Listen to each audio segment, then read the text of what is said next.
Ketua Umum Partai Nasdem Surya Paloh mengklarifikasi pernyataannya beberapa tahun lalu yang menyebut bakal membubarkan Nasdem jika ada kader yang korupsi.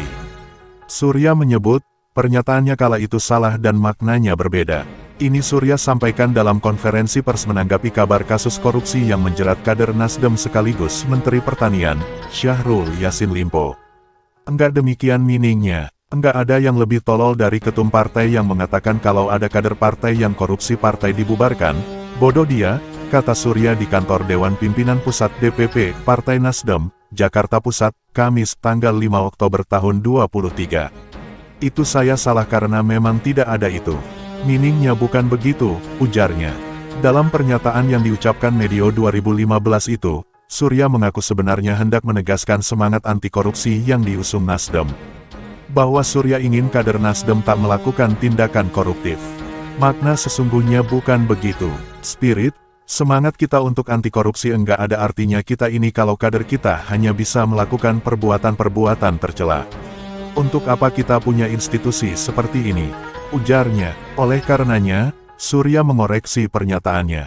Bahwa dia tidak akan membubarkan Nasdem karena ada satu atau dua kader yang melakukan korupsi.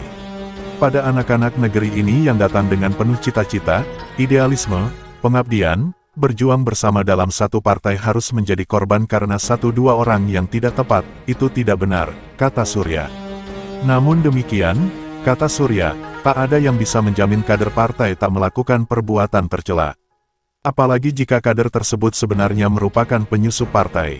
Jadi intinya saya mengoreksi, bukan itu sesungguhnya, tuturnya.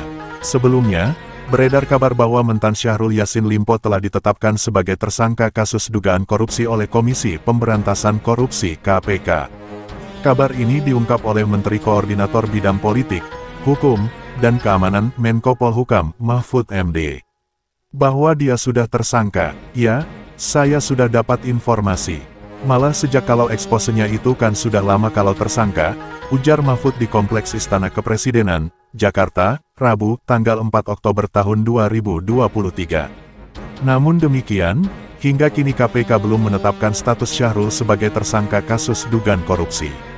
Adapun KPK tengah mengusut 3 klaster dugaan korupsi di Kementerian Pertanian, yakni pemerasan dalam jabatan, gratifikasi, dan tindak pidana pencucian uang.